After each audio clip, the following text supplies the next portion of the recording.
होळीचा उत्सव.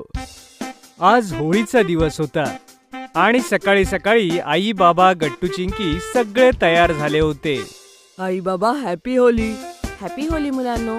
काय बिंगो, आमच्या सोबत सोसायटीमध्ये पहिल्यांदा होळी खेळण्यासाठी तयार आहेस ना? ये चला मग. गट्टू चिंकी, आई बाबा आणि बिंगो सगळेजण खाली सोसायटीच्या ग्राउंड मध्ये जातात. तिथे सोसायटीतले सगळेजण अगोदरच आलेले होते.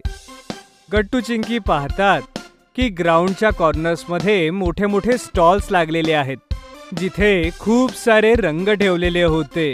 लोक एकमेकांना रंग लावत होते.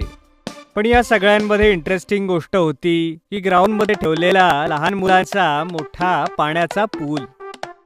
ते पाहून गट्टू चिंकी एकदम म्हणतात, पूल, वाव. गट्टू चिंकीला एवढं खुश झालेलं बघून तेवढ्यात तिथे सेक्रेटरी काका येतात आणि म्हणतात, आहे ना कमाल गट्टू चिंकी. मी विचार केला की यावर्षी होळी सेलिब्रेशन मध्ये काहीतरी नवीन करूया. तर हे घ्या, स्पेशल पूल तुम्हा सगळ्या मुलांसाठी. हॅपी होळी. थँक्यू काका. तुम्हालाही हॅपी होली. ही होली तर एकदम धमाकेदार होणार आहे.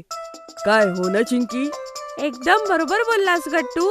मग आई बाबा सोसायटीतल्या दुसऱ्या काका काकूंना कलर्स लावू लागतात आणि गट्टू चिंकी आपल्या मित्रांना शोधू लागतात.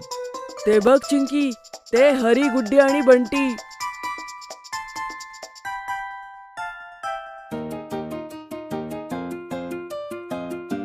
हॅपी होली गुड्डी.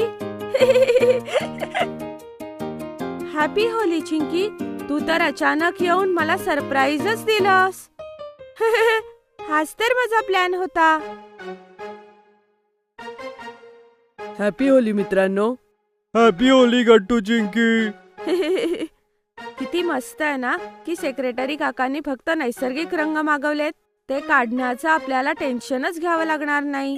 हो, बरोबर बोललीस गुड्डी. आणि बिंगो,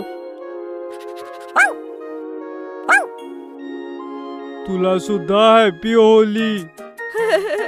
बिंगो किती क्यूट दिसतोय. एकदम बरोबर चिंकी. सगळे मित्र बोलतच असतात.